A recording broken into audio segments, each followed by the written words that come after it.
चलिए आज सभी हम लोग पढ़ेंगे केमिस्ट्री का चैप्टर 1। क्या पढ़ेंगे? केमिस्ट्री का चैप्टर 1। केमिस्ट्री का चैप्टर 1 नाम क्या है? रासायनिक अभिक्रियाएं एवं समीकरण। नाम क्या है? रासायनिक अभिक्रियाएं एवं समीकरण। रासायनिक अभिक्रिया एवं समीकरण। क्लास 10 का चैप्टर 1 है ना। शुरू किया जाए। देखिए हमारे दैनिक जीवन में प्रत्येक क्षण कुछ न कुछ परिवर्तन होते रहते हैं। एक ऐसे कहा जाता है कि पूरी दुनिया परिवर्तनशील है। ऐसा जो जैसा पहले था, हम ही लोग बच्चे जिस समय जन्म लिए थे कितनी गो थे, है ना। आज बढ़ते बढ़ते कितना बड़े हो गए, अरे है ना। अभी और बढ़ेंगे। ये पूरी दुनिया क्या है? परिवर्तनशील है। अर्थात इसका मतलब है कि हर रोज कुछ नए नए परिवर्तन हो रहे हैं, है ना। चलिए अब यहाँ कुछ उदाहरण दिया गया है। कुछ यहाँ रसायन की चर्चा है तो कुछ इसी प्रकार के परिवर्तन बताए गए हैं। जैसे दूध से दही का जमना। दूध पूरा पानी की तरह रहता है ना। और जब वो दही बनता है तो ठोस मतलब द्रव से ठोस की आकृति लेने लगता है लगभग, अरे है ना। दूध का फटना, अच्छा दूध पूरा पानी की तरह उसको मतलब फट गया किसी खट्टेपन की वजह से, तो वो भी क्या होगा, धीरे धीरे वो फट जाएगा और पानी अलग हो जाएगा। उसके बाद जो छेना होता है वो अलग, मतलब एक नया परिवर्तन हो गया। ये सभी क्या है? परिवर्तन ही तो है। लोहे का जंग लगना, चावल से भात बनना। हमारे शरीर में भोजन का पचना भी ऐसे परिवर्तन है जिनमें मूल पदार्थ अपने गुण एवं पहचान खो देते हैं। मूल पदार्थ में रासायनिक अभिक्रिया के फलस्वरूप परिवर्तन होते हैं। पहले की कक्षा यानी क्लास 9 में आप सभी पढ़ चुके हैं कि रासायनिक परिवर्तन क्या होता है सो, ठीक है। अब इसमें रासायनिक अभिक्रिया और समीकरण के बारे में हम लोग जानकारी प्राप्त करेंगे। आइए समझते हैं रासायनिक अभिक्रिया क्या है। क्या समझना है? रासायनिक अभिक्रिया। रासायनिक अभिक्रिया यही ना समझना है। देखिए रासायनिक अभिक्रिया का डिफिनीशन है, जब कोई पदार्थ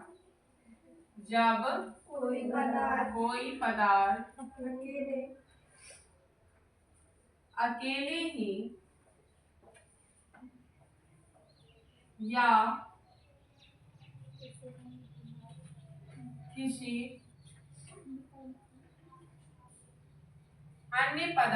से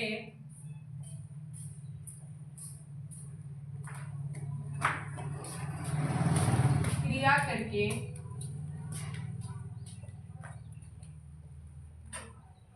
भिन्न गुण वाले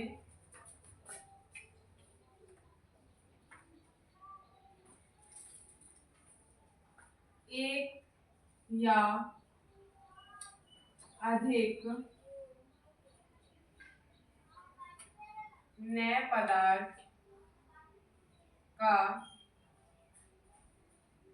अधिक नए पदार्थ का निर्माण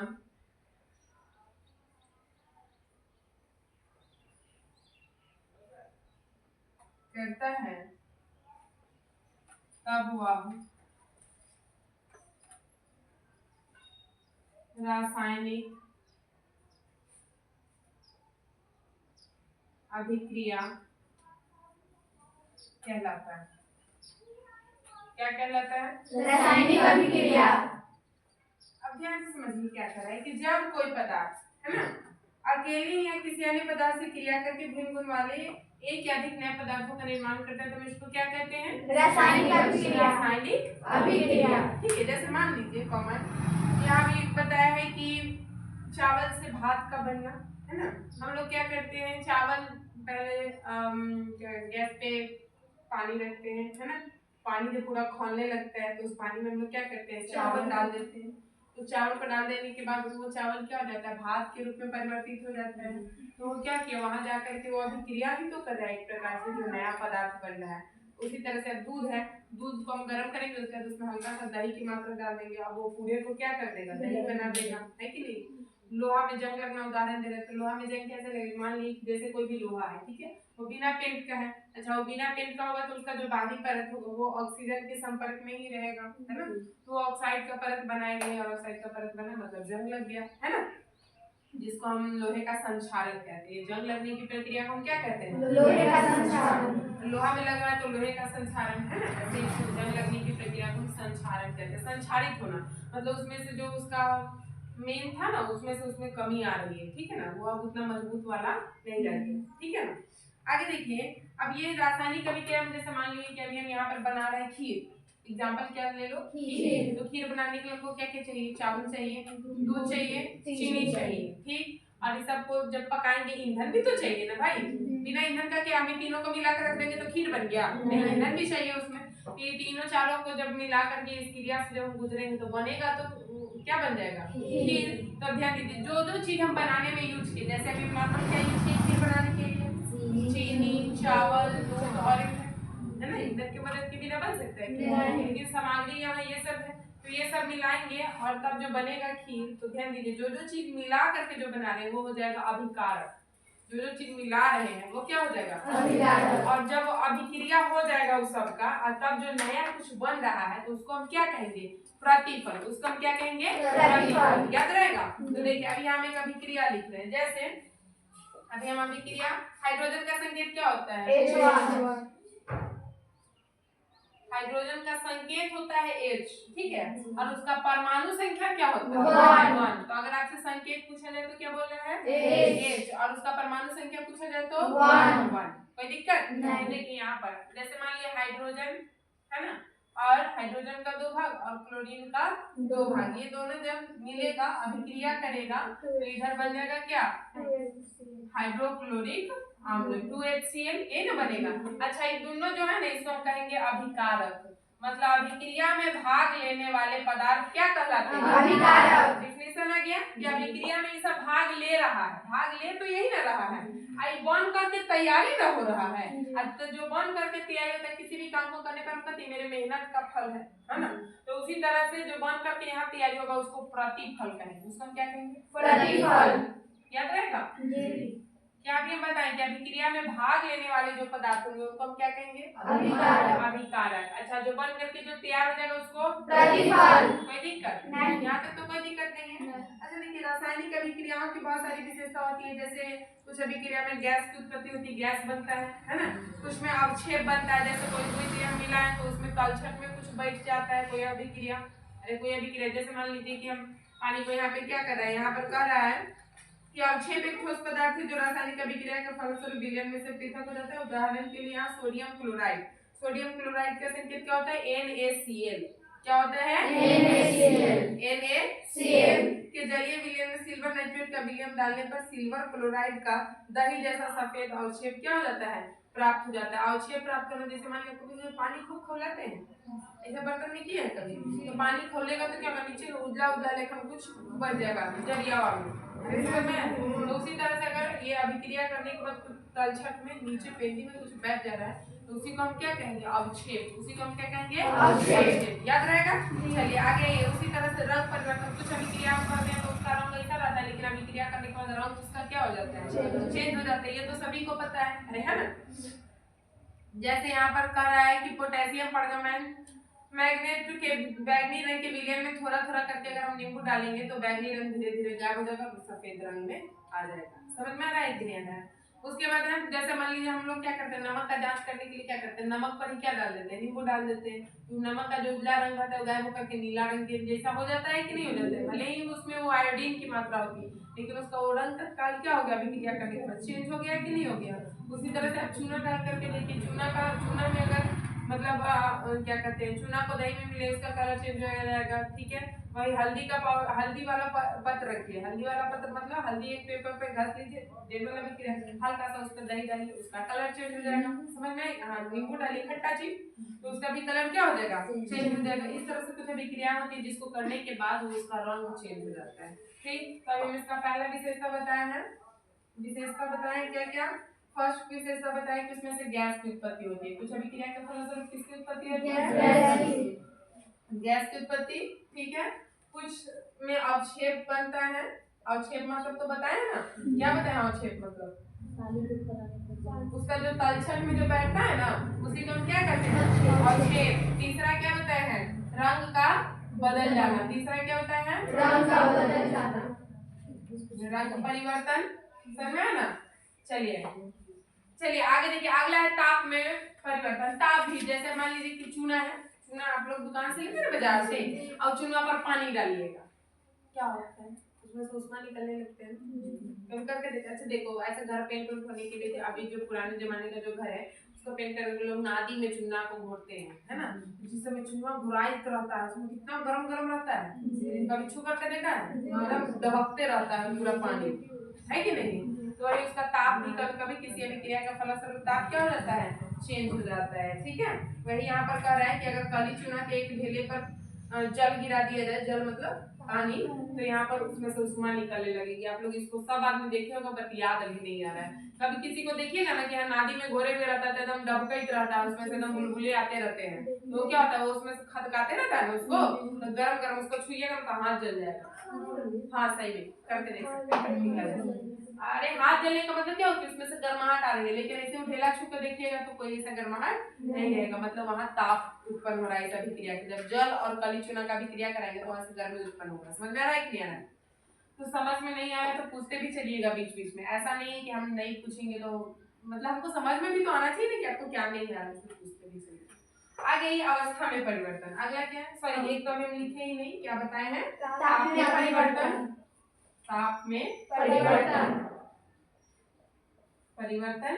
अच्छा अगला क्या है अभी, अवस्था में परिवर्तन। अवस्था का मतलब हुआ कि जो उसका भी वर्तमान स्थिति है ना उसमें परिवर्तन। जैसे मान लीजिए अभी यहाँ पर जल रखे हुए हैं, सीधा डिब्बा में जल रखे हुए हैं कुछ में, और उसको अगर हम फ्रिज में डाल दें तो थोड़ा देर में क्या बन जाएगा, बर्फ बन जाएगा ना। तो अब द्रव की अपेक्षा ठोस हो गया, उसकी अवस्था चेंज हो गई। अच्छा उसी तरह से मोमबत्ती, मान लीजिए मोमबत्ती बिना जले हुए मोमबत्ती हम रखे हुए एकदम खड़ा रहेगा, लेकिन वही जब हम उसको जला देंगे मोमबत्ती को, है ना, जब तक नहीं जलाएंगे वो ठोस के रूप में, और जैसे हम उसको जलाएंगे वो प्रकाश में उड़ते चला जाएगा और कुछ उसका धीरे धीरे पिघलते भी चला जाएगा। मतलब उसका जो वर्तमान अवस्था था वो धीरे धीरे क्या हो गया, चेंज हो गया ना। तो ये अभिक्रिया के फलस्वरूप किस चीज में भी परिवर्तन हो जाता है। याद रखिएगा कि कोई भी रासायनिक अभिक्रिया जब होती है तो उसकी कौन कौन सी विशेषता है, तो पहला उसमें से गैस उत्पन्न हो सकता है, निश्चित है कि उसमें अवक्षेप कुछ बनेगा, उसका रंग भी चेंज हो जाएगा, ताप में भी परिवर्तन हो जाएगा और अवस्था में भी परिवर्तन हो जाएगा। समझ में, तब ना उसमें रासायनिक अभिक्रिया, जैसे हम कोई अभिक्रिया करेंगे तो कुछ नया तो बनेगा ना, ऐसा तो नहीं बनेगा। अब बनेगा तो उसमें कौन कौन विशेषताएं आएंगी, तो ये ठीक। अब आगे चलते हैं रासायनिक समीकरण। अभी जो हम ये लिखे हैं ये क्या है, रासायनिक समीकरण है। अब यहाँ हम लिखते पूरा हाइड्रोजन, जोड़, क्लोरीन, है ना। अच्छा चाहे आगे हम इसको बोल देते कि हाइड्रोजन और क्लोरीन के मिश्रण से हाइड्रोक्लोरिक अम्ल बनता है, अरे यही ना। तो उसको बोलने के बजाय हम उसको संकेत, अरे यहाँ क्या है, हाइड्रोजन का संकेत है, यहाँ किसका संकेत है, क्लोरीन का, और यहाँ बन गया क्या, हाइड्रोजन क्लोराइड, तो ये इसका संकेत है। तो संकेतों एवं सूत्रों की सहायता से, संकेतों एवं सूत्रों की सहायता से रासायनिक अभिक्रिया का संक्षिप्त निरूपण ही रासायनिक समीकरण कहलाता है। कॉमनली समझो, यहाँ जब हम लिखेंगे क्या है, समीकरण है जो एक अभिक्रिया को ही ना दिखा रहा है, लेकिन इसमें हाइड्रोजन की जगह हाइड्रोजन के संकेत का प्रयोग किया है। यहाँ पूरा ह कर हा ई ये सब नहीं कुछ लिखे हैं, यहाँ हाइड्रोजन के बदला क्या लिख दिए हैं, H, क्लोरीन के बदला क्या लिखल है, Cl। मतलब यहाँ हम संकेत एवं सूत्र का हेल्प लेकर के जो उस अभिक्रिया को निरूपित कर रहे हैं, जैसे हम अभिक्रिया को निरूपित कर रहे हैं तो हम इसको क्या कहेंगे, रासायनिक समीकरण। इसको क्या कहेंगे, रासायनिक समीकरण, याद रहेगा। अच्छा ये रासायनिक समीकरण जो है ना केमिस्ट्री में, ठीक है, इसको 9 पार्ट्स है, टोटल कितने पार्ट्स है, 9 को पार्ट्स, ठीक है। अच्छा एक चीज तो ये भी समझ लीजिए कि इसको लिखने का नियम क्या है, बीच में क्या छूट गया, लिखने का नियम, ठीक है। तो इसमें नियम है क्या कि पहला नियम तो ये कह रहा है इसका कि अभिक्रिया के अभिकारकों को उनके संकेतों सूत्रों के द्वारा लिखा जाता है। तो जो अभिकारक है हम उसको किस चीज के द्वारा लिखे हुए, संकेत और सूत्र के द्वारा लिखे ही हुए हैं। अच्छा उसके बाद क्या है, अभिकारकों के सूत्रों के भी धन चिन्ह कहने का मतलब है प्लस, आपको इंग्लिश में क्या कहेंगे, प्लस। तो प्लस का चिन्ह दिया जाता है, जब 2 3 4 रहेगा तो उसके पीछे माइनस देंगे क्या, अरे जुड़ करके ना आगे कुछ बनता है तो उसमें क्या देते हैं, प्लस। कुछ कॉमन भी चीजें होती है क्योंकि जो किताब पढ़ने से समझ में आता है।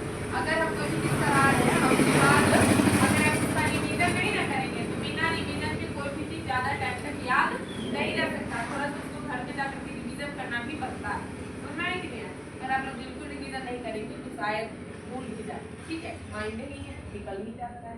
तो यहाँ पर क्या बताया कि पहला है कि उसको हम संकेत को द्वारा दर्शाएंगे, दूसरा क्या बताया कि समय प्लस चिन्ह होगा अभिकारक वाले में, ठीक है।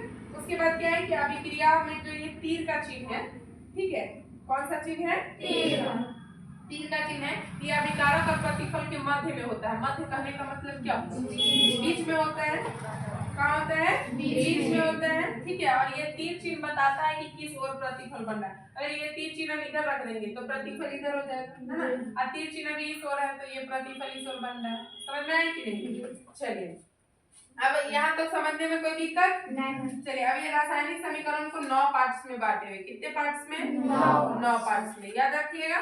देखिए, सॉरी, रासायनिक समीकरण बोल दिया, रासायनिक अभिक्रिया को 9 पार्ट्स में बांटे हुए। कितने पार्ट्स में? 9 पार्ट्स में, ठीक। पहला प्रकार है आपका संयोजन या संश्लेषण अभिक्रिया। पहला प्रकार क्या है इसका? संयोजन या संश्लेषण। उसको हम यहाँ लिख रहे हैं, ठीक है। पहला क्या है? संयोजन या संश्लेषण। संयोजन या संश्लेषण अभिक्रिया। इसी का दोनों नाम है, समझ में ना। नाम से ही स्पष्ट है। संयोजन, संयोजन मतलब जहाँ जुड़ाव के बाद कोई नया चीज बनेगा। संयोजन नाम से स्पष्ट है। जहाँ जब दो पदार्थ जुड़ करके नया पदार्थ बनाएगा उसको हम क्या कहेंगे? अच्छा, मान लीजिए कि अभी हम यहाँ पर लिखे हैं हाइड्रोजन और क्लोरीन दोनों मिलकर के हाइड्रोक्लोरिक अम्ल बना रहा है, तो क्या जो इसकी दोनों का अलग अलग गुण होगा? क्या जोड़े आने पर वही गुण होगा कि इसका एक कुछ तीसरा गुण आ जाएगा? जैसे मान लीजिए चावल है, दूध है, चीनी है, तीनों को अकेले अकेले फाकिए और खीर खाइए, तीनों में का एक ही स्वाद होगा? नहीं ना। तो वही बात है कि मतलब सभी के गुण क्या, नए यौगिक के गुण पुराने यौगिक के गुण से भी अलग होते हैं, ठीक है। पहला क्या था? संयोजन, जिसमें जब 2-3 पदार्थ जुड़ते हैं तो इसको क्या कहेंगे? संयोजन या संश्लेषण अभिक्रिया। जब 2-3 पदार्थ जुड़ करके कुछ नया बना रहे हैं ना तो उसको हम क्या कहेंगे? संयोजन या संश्लेषण अभिक्रिया। कोई दिक्कत नहीं। चलिए अगला देखिए, अगला है वियोजन। अब इसका भी आप लोग नामे से स्पष्ट कर सकते हैं। वियोजित हो जाना, ये संयोजित हो गया था, जुड़ गया। अब वियोजित हो जाना का मतलब क्या होगा? अलग हो जाना। वियोजन अभिक्रिया है ना। देखिए, वियोजन का दूसरा नाम है वियोजन या अपघटन। क्या नाम है? वियोजन या अपघटन। समझ में आ रहा है कि? देखिए, हम यहाँ पर सबका कोडिंग वर्ड लिख के समझा दे रहे हैं, ठीक है। और आप लोग का काम बनता है कि किताब से देखिए, उस डेफिनेशन को पढ़े और तब समझे, ठीक है, तो ज्यादा अच्छा से याद होगा। तो ये क्या बताया? वियोजन या अपघटन। वियोजन का मतलब, जब संयोजन का मतलब जुड़ना तो ठीक उसका वियोजन, अरे संयोजन का उल्टा ही वियोजन होगा। या वियोजन का मतलब क्या हो जाएगा? अलग हो जाना। वियोजन का मतलब क्या होगा? अलग हो जाना। कोई दिक्कत? तो जब दो पदार्थ मतलब कोई एक पदार्थ में से टूट करके नए नए अलग अलग बनेंगे तो उसको क्या कहेंगे? वियोजन अभिक्रिया या अपघटन अभिक्रिया। क्या कहेंगे? वियोजन या अपघटन। हाँ, वियोजन अभिक्रिया या अपघटन अभिक्रिया, ठीक है। चलिए, तीसरा है वैद्युत अपघटन। तीसरा क्या है? वैद्युत अपघटन। वैद्युत अपघटन। अब समझो, एकदम क्लियर है। यहाँ अपघटन किस में हम लिखे थे? वियोजन वाले में लिखे थे ना अपघटन। समझ में आ रहा है? तो अपघटन का मतलब क्या होगा? टूटना, अरे अलग होना। और यहाँ लगा दिया उसमें वो वैद्युत। वैद्युत कहने का मतलब विद्युत की सहायता से अगर कोई टूट रहा है, करंट की सहायता से, तो वही हो जाएगा वैद्युत अपघटन। याद रखिए, अपघटन शब्द हम किस में लगाए हैं? वियोजन वाला में। तो वियोजन का मतलब हम क्या बताए? टूटना। वियोजन का मतलब क्या बताए? टूटना। तो जब ये वैद्युत अपघटन हो गया मतलब विद्युत की सहायता से टूटना, वही हो जाएगा वैद्युत अपघटन। यहाँ तक समझने में कोई दिक्कत नहीं? बिल्कुल आसानी से समझ में आ रहा है। किताब पढ़िएगा तो बहुत इजी हो जाएगा याद करना, ठीक है ना। बस इसको बार बार थोड़ा सा दिमाग लगा के सोचिएगा कि क्या कही थी मिस, अपने आप समझ में आ जाएगा, ठीक है। देखिए, अगला है चौथा जो है आपका एकल विस्थापन। चौथा क्या है? एकल विस्थापन। एकल विस्थापन। विस्थापन। अच्छा, विस्थापन, एकल विस्थापन अभिक्रिया, सब अभिक्रिया जो वहाँ जगह नहीं है इस वजह से मैं ऐसा लिखे, लेकिन आप लोग जब कॉपी पे शेयर कीजिएगा तो सब फ्रेश लिखिएगा, ठीक है। देखिए, नाम से स्पष्ट, विस्थापित हो जाना मतलब जहाँ पर अभी हम है ना वहां से अगर हम किसी दूसरे जगह पे चले जाते हैं तो इसको हम कहेंगे विस्थापित हो जाना। इसको हम क्या कहेंगे? विस्थापित हो जाना। कोई दिक्कत यहाँ पर? तो यहाँ पर जो है तो एकल विस्थापन, मान लीजिए दो चीज का अभिक्रिया हो रहा है तो उसमें से एक वो चीज जो है तो उसके साथ जाकर के जुड़ जाएगा। समझ में आ रहा? पहले था इसके साथ, ठीक है, लेकिन अब दूसरे के साथ चला जाएगा। मतलब अभिकारक में था इसके साथ और जब प्रतिकूल में जाएगा तो दूसरे के साथ जुड़ जाएगा एगो, ठीक है। तो क्या हो जाएगा? एकल विस्थापन। और इसका दूसरा नाम है प्रतिस्थापन। याद रखिए, ऑब्जेक्टिव पूछेगा। अगर हमारे लिए कोई समीकरण दे दिया, मैट्रिक एग्जाम में यही होता है, समीकरण दे देगा, पूछेगा निम्नलिखित में से कौन प्रतिस्थापन अभिक्रिया है तो प्रतिस्थापन का एग्जाम्पल क्या दे सकते हैं? जैसे मान लीजिए यहाँ है Fe प्लस CuSO4, तो ये क्या होगा? CuSO4 है ना, तो SO4 अभी जुड़ल किसके साथ है? लेकिन ए आएगा ना, तो ये क्या हो जाएगा? Fe के साथ आके SO जुड़ जाएगा और Cu बेचारा अकेले रह जाएगा। हमारा बात कुछ समझ में आ रहा है? मतलब पहले अभिकारक में था इसके जोड़े, ठीक है, और जैसी प्रतिफलन ने जगह को छोड़ करके इसके साथ आ गया, ठीक। तो ये कौन सी अभिक्रिया भी हम बता दिए? एकल विस्थापन या प्रतिस्थापन। एकल विस्थापन का भी नाम क्या बताएं? प्रति शब्द का मतलब भी होता है एक, है ना। अगर कहीं रहे कि प्रति पुस्तक का दाम कितना होगा, प्रति पुस्तक मतलब एक पुस्तक, तो एकल या प्रति, बात याद रहेगा? कोई कंफ्यूजन? तो उनको दिक्कत तो पूछो अभी के अभी, ठीक है, अभी हम समझाएंगे। चलिए, लेकिन हम समझाएं, आज तुम लोग घर जाके नहीं देखो तो फिर वही गोड़ मट्ठा दही बरोबर सब धूल निकल जाए, ठीक है ना। इसीलिए तंत्र मंत्र समझन भी करो और पूछन भी करो। चलिए आगे देखिए, अगला है उभय विस्थापन अभिक्रिया। क्या है? उभय विस्थापन। विस्थापन का मतलब फिर वही होगा। अरे जो शब्द का मतलब यहाँ विस्थापन का मतलब था जगह चेंजिंग, तो कहीं यहाँ आने पर जगह चेंजिंग नहीं कहेगा क्या? विस्थापन का मतलब है जगह चेंजिंग, तो विस्थापन हुआ। लेकिन उभय का मतलब होता है दोनों में। उभय का मतलब क्या होता है? दोनों में। मान लिया अभी दो आदमी इधर साथ में है और दो आदमी तुम, ठीक है, और जैसा ही इस आरी आओगे ना, तो क्या हो जाएगा? ये अपना आदमी एक उसको दे देगा, वो अपना आदमी एक इसको दे देगा, समझ में? तो उभय विस्थापन का दूसरा नाम है द्विविस्थापन। उभय विस्थापन का सेकंड नाम क्या गया? द्विविस्थापन। याद रखिए, उभय विस्थापन का सेकंड नाम क्या गया? द्विविस्थापन। यहाँ तक समझने में कोई दिक्कत? अरे कोई दिक्कत नहीं है। उभय विस्थापन का दूसरा का नाम क्या बताएं? और एकल विस्थापन का क्या बताए थे? प्रतिस्थापन। क्या बताए थे? भूलिए मत, उसको रिवीजन करते रहिए, ठीक है। अभ्यास ही विद्या को पूर्ण बनाती है। अगर अभ्यास नहीं कीजिएगा ना तो सारी विद्याएं भूल जाएंगे। अभ्यास करते रहिए, ठीक है। चलिए अब बारी आती है छठा। छठा का नाम है अवक्षेपण। कौन अभिक्रिया? अवक्षेपण। अवक्षेपण। कौन सी अभिक्रिया? अवक्षेपण। नाम से ही स्पष्ट है। अभी हम अवक्षेप के बारे में क्या बताएं कि वो तलछट में बैठेगा। अरे बताए ना, इसमें हम अभी बताए थे अवक्षेप का बनना। तो कोई भी शब्द का मीनिंग हर जगह वही रहता है। समझ में? अवक्षेप अगर यहाँ बताएं तलछट में बैठे, तो इन्हें दहाना नहीं बता देंगे कि हम पानी के ऊपर जो रहेगा उसको अवक्षेप कहेंगे, ऐसा बता रहे हैं। मतलब उसके तलछट में आकर के बैठ जाना। इसको पहचानने का एक और ट्रिक है कि जैसे एरो का चिन्ह जब ऊपर की ओर होगा तो ऊपर की ओर कोई गैस निकल रहा है, लेकिन अगर कोई चीज समीकरण रहता है जिसमें एरो का चिन्ह नीचे की ओर दिखाता है, क्लियर? हमारा बात समझ में आ रहा है? तो नीचे की ओर दिखाने का मतलब क्या हुआ कि वो जो सामग्री है वो नीचे तलछट में बैठ रही है, तो मतलब वो कौन सी अभिक्रिया हो जाएगी? पहचानने का एक ट्रिक भी बता दिए कि एरो किधर की ओर होना चाहिए? नीचे की ओर, ठीक है। चलिए आगे चलें। आगे है उदासीनीकरण। 7 नंबर क्या है? उदासीनीकरण। अच्छा, इसका नाम ही स्पष्ट है। उदास जो हो जाए, जो ना आम, जो खट्टा न लगे न कड़वा लगे, हाँ, उदासीनीकरण, ठीक है। अच्छा, तो ऐसे जैसे हमारे पेट में कौन सा अम्ल होता है? तो हाइड्रोक्लोरिक अम्ल। हमारे पेट में कौन सा अम्ल होता है? पेट में भी कह सकते हैं, कहीं कहीं आता है, कहीं कहीं नहीं, मतलब हमारे अमाशय में, पेट के कौन से पार्ट्स में? अमाशय में। तो क्वेश्चन पूछेगा आपसे कि हमारे अमाशय में कौन सा अम्ल होता है, तो आपको जवाब क्या देना है? कौन अम्ल? हाइड्रोक्लोरिक अम्ल। कौन सा अम्ल? हाइड्रोक्लोरिक अम्ल। कौन सा अम्ल? हाइड्रोक्लोरिक अम्ल। कोई दिक्कत? अब हाइड्रोक्लोरिक अम्ल का ही यहाँ सूत्र हम लिखे HCl। ऑप्शन में कभी कभी सूत्र भी दे देता है, तो क्या सूत्र होगा? HCl। तब ध्यान दीजिए, हमारे पेट में मान लिया कोई कहता है, कोई क्या, हर आदमी को जो समस्या है गैस की समस्या है ना। अच्छा, वो गैस क्या होता है? हमारे शरीर में इसी अम्ल की मात्रा बहुत अधिक हो जाती है। कौन सी अम्ल की? अरे जो रहेगा उसी का ना मात्रा अधिक होगा, जो रहते ना उसका मात्रा कैसे बढ़ जाएगा?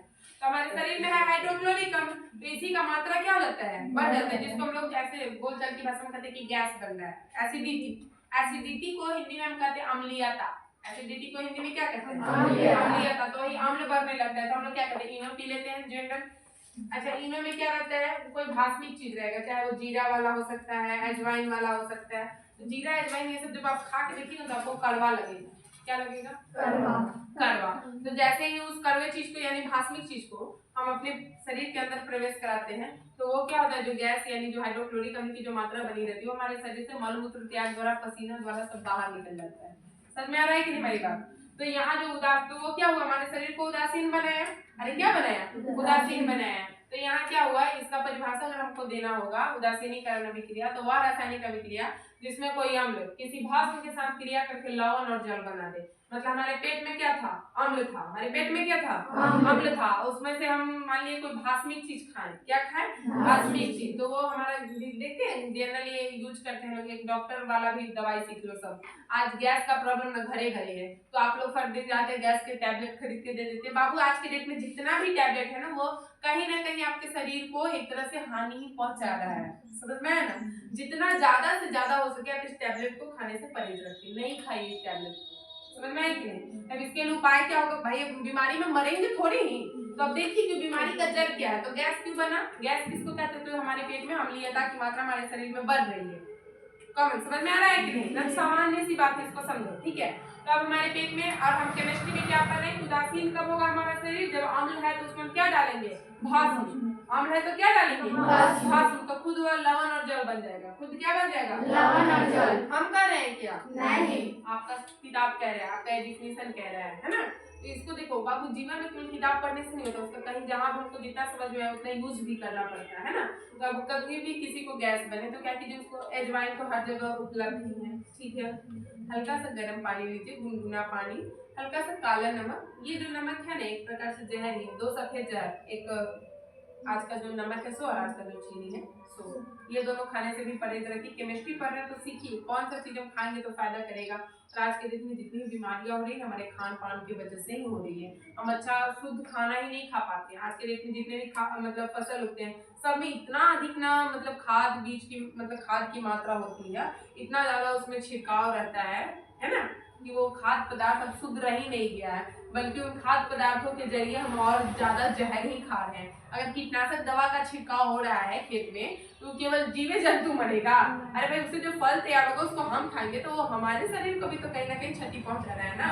इसलिए ये सभी चीजों तो खैर बचना ही बचना है, लेकिन अभी हम सिखा रहे थे मेनली किस चीज को, गैस को कम करने के लिए। तो क्या बताया अभी हम कि गुनगुना पानी ले लीजिए, काला नमक हो तो ऑल दी बेस्ट है, काला नमक जो पत्थर की तरह होता है ना ढेला वाला, वो नमक होना चाहिए, पिसा हुआ में तो बहुत ऐसे ही पीस के दे देता है, ठीक है ना, वो नमक लीजिए। जब एजवाइन हमेशा घर में रखा कीजिए बाबू, ये सब कुछ औषधीय गुण वाले खाद्य पदार्थ, ऐसे जितने भी खाद्य पदार्थ है भारतीय संस्कृति में वो सभी कहीं ना कहीं हमें औषधि के रूप में हमारे शरीर को मतलब पोषक तत्व प्रदान करते हैं, समझ में आए कि नहीं। हर भले हम जानते नहीं है कि हाँ इस चीज को इस बीमारी में यूज किया जाता है, लेकिन वही आप जब टैबलेट लीजिएगा ना किसी चीज का, तो जैसे अभी क्या बताएं कि गैस को दूर करने के लोग कॉमन सा क्या पीता है, इनो पे देखिएगा वहाँ जीरा का छाप होगा, एजवाइन का छाप रहेगा, रहता है कि नहीं रहता है। तो कंपनी वाले को पता है कि ये दूर होगा तो उसी से, लेकिन उसको भी तो भाई अपना बिजनेस चलाना है ना, तो वो क्या करेगा, उसी को पॉकेट में पैक करके देगा ताकि लोग उसको इनो करके प्रचार करें, उसका भी प्रचार हो जाए, उसका भी कमाई हो जाए और लोग को कुछ समझ में आए, लोग केवल इनो ही पीना जाए। अरे जानो कि उसका जड़ कहाँ से, वो कहाँ से ठीक होगा, समझ में आया। तभी एक कौन सा बीमारी का इलाज बता दिए, गैस की समस्या जो हर घर में, हमको तो लगता है कभी कभी कि हर घर के मतलब 1-2 आदमी को छोड़ करके बाकी सभी को गैस की समस्या है ही, है ना। तो उसका यूज मतलब बार टैबलेट पे मत जाइए, ठीक है। इसी तरह से बुखार, मतलब हर बीमारी केमिस्ट्री पढ़ो ना तो बाबू जीवन का कुछ जो बीमारी वगैरह है उसको सीख जाने का, तो मतलब 50% डॉक्टर बन जाओगे अगर रियल में केमिस्ट्री पढ़ रहे हो तब, समझ में आया कि नहीं है। केमिस्ट्री पढ़ रहे हो तो हम ये गारंटी दे रहे हैं कि 50% तुमको डॉक्टर ही आ जाएगा। लेकिन अगर आज हम ये फॉर्मूला सिखा दिए, ठीक है, और बता रहे हैं कि तुम्हारे केमिस्ट्री कर रहा है उदासीन, तुम्हारा शरीर तब ही होगा जब आप शरीर में अम्ल है तो उसमें डालोगे क्या तुम, भस्म, तो शरीर खुद ब खुद लवण और जल के रूप में मतलब हमारे मल मूत्र त्याग या फिर पसीना उसीना तुम्हारा शरीर से क्या हो जाएगा, बाहर निकल जाएगा, तो हमारा शरीर हल्का महसूस होगा कि नहीं होगा। लेकिन ये सब चीज तो बस हम लोग पढ़ते हैं। बच्चा किसी से पूछा उदासीनीकरण अभिक्रिया किसे कहते हैं तो बच्चा सुनाएगा, वह रासायनिक अभिक्रिया जिसमें कोई अम्ल किसी भस्म के साथ क्रिया करके लवण और जल बना दे, उसी को उदासीनीकरण कहते हैं। और उसी को घर में भी तबियत खराब होगा तो 2 दिन जगह दुकान, क्यों, तो गैस बन गया, गैस का दवाई दे दीजिए। तो इतने बड़े मूर्ख विद्यार्थी मत बनिए, ठीक है, कुछ पढ़िए तो कुछ नॉलेज दे लीजिए, ठीक। अब आगे चले, नहीं तो इसी में हमारा समय बहुत चला जाएगा, ठीक है। आगे कौन सा है, 8वां है प्रकाश रासायनिक, नाम से ही स्पष्ट है ये भी, प्रकाश रासायनिक, प्रकाश रासायनिक अभिक्रिया, समझ में आ रहा है कि नहीं। अब देखिए प्रकाश रासायनिक का नाम से ही स्पष्ट है कि जो प्रकाश की हेल्प से हो, अगर प्रकाश नहीं रहेगा तो वो अभिक्रिया होगी क्या, जैसे खोजिए तो कुछ दिमाग लगाइए, ऐसा कौन सा अभिक्रिया है, अब ये बता रहे हैं। देखिए प्रकाश संश्लेषण, ऐसे बहुत सारी अभिक्रिया है, लेकिन अभी हम कौन सा उदाहरण दिए? प्रकाश संश्लेषण। अच्छा, जब तक सूर्य का प्रकाश नहीं रहेगा तब तक क्या पेड़ पौधे अपना भोजन बना सकते हैं? नहीं। कभी भी नहीं। क्योंकि जिस तरह से हम लोग यहाँ अगर गैस नहीं रहे, चूल्हा का जलावन नहीं रहे, खाना बन जाएगा क्या? नहीं। उसका भी तो ईंधन है ना, सूर्य का प्रकाश, उसका ईंधन नहीं रहेगा तो खाना बन सकता है? नहीं। तो वो जो प्रकाश संश्लेषण की जो अभिक्रिया होती है वो कौन से अभिक्रिया के अंतर्गत होती है? प्रकाश रासायनिक अभिक्रिया। याद रहेगा? चलिए, अब 9वां टॉपिक है ऑक्सीकरण एवं अवकरण। 9वां टॉपिक का नाम क्या है? ऑक्सीकरण एवं अवकरण। ऑक्सीकरण एवं अवकरण। अवकरण। क्या नाम है? ऑक्सीकरण एवं अवकरण। ध्यान से समझिए, कुछ खास बात नहीं है, नाम से ये करते हैं।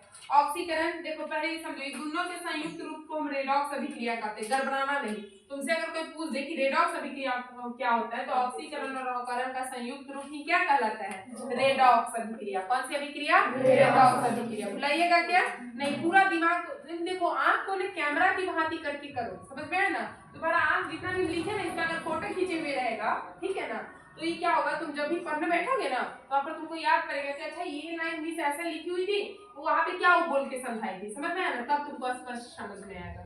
ठीक है, आंख को हमेशा कैमरे की भांति और कान को टेप रिकॉर्डर की भांति रखने वाला स्टूडेंट के लिए विद्वान बनता है। समझ में आया कि नहीं आया? तो यहाँ पर अभी क्या चल रहे थे? ऑक्सीकरण प्रक्रिया में चल रहे थे। ऑक्सीकरण ऑक्सीजन का संयोग होगा। ऑक्सीजन का क्या होगा? संयोग। उसको हम क्या कहेंगे? ऑक्सीकरण अभिक्रिया। क्या कहेंगे हम? ऑक्सीकरण अभिक्रिया। ठीक है, और दूसरा अभी हम क्या बोले हैं? दूसरा क्या उसमें लगा? देखो, अवकरण अभिक्रिया। ऑक्सीकरण एवं क्या लिखे थे? अवकरण अभिक्रिया। समझ में आया कि नहीं? तो ऑक्सीकरण में क्या बताया कि ऑक्सीजन के साथ संयोग होगा। ऑक्सीकरण में क्या बताएं? बोलिए।